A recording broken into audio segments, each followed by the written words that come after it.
having lost the election and lost the argument, the butthurt left and the rigged media is desperate to salvage some scrap of credibility. So they've decided to create a new panic over so-called fake news, pressuring Google and Facebook to take action against fake news websites. Oh, and when they say fake news, that includes any reporting or opinion that contradicts their leftist narrative. The blacklist that all the mainstream media websites are circulating as the official designation of what constitutes fake news includes InfoWars and Breitbart. Well, imagine my shock. But this list of fake news websites, it had to be created by a reasoned, level-headed, impartial source. There can't be any bias involved in this, right? Wrong. It was created by a radical leftist safe space social justice warrior assistant professor who describes herself as a feminist activist and who supports extreme left-wing groups like Black Lives Matter and Occupy Wall Street. Well, imagine my shock. So the media is circulating a list of fake news websites created by an incredibly biased left-wing social justice warrior,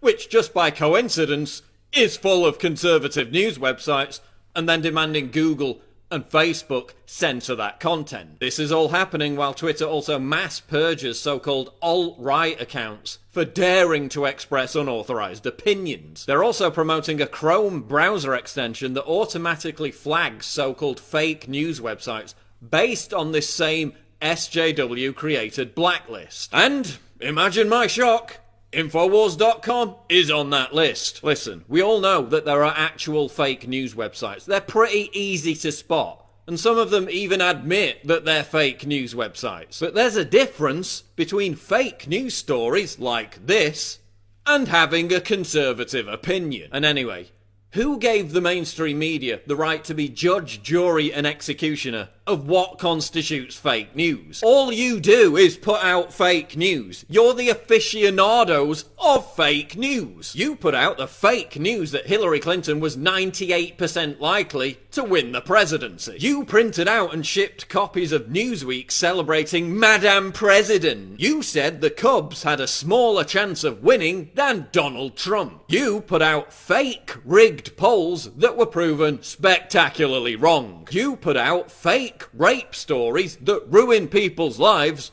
over and over again. You fake interviews with your own cameramen claiming they're anti-Trump protesters. You create fake narratives like Trump being responsible for violence at his own rallies when it was DNC-funded agitators all along. By this measure, nearly every mainstream media outlet should be put on a fake news list. Oh yeah, and when some fake news website puts out a fake news story, the worst case scenario is that someone makes some ill-gotten advertising dollars. When the mainstream media peddles fake news, like the fake news story that Saddam Hussein had weapons of mass destruction, hundreds of thousands of people die. You're the fucking experts at fake news, so how dare you accuse us of being fake news? And why the hell should anyone trust you? As WikiLeaks exposed, you're not the Fourth Estate, you're a public relations front for the Democratic Party. You lost the argument, you trashed your own credibility, and now you're trying to resurrect it by claiming that everyone who beat you is fake news. Give me a break. No one trusts you. That's why you have to resort to dirty tricks and censorship, and it's not going to work. Because you suck, you lie, and everyone knows now that you're fake news.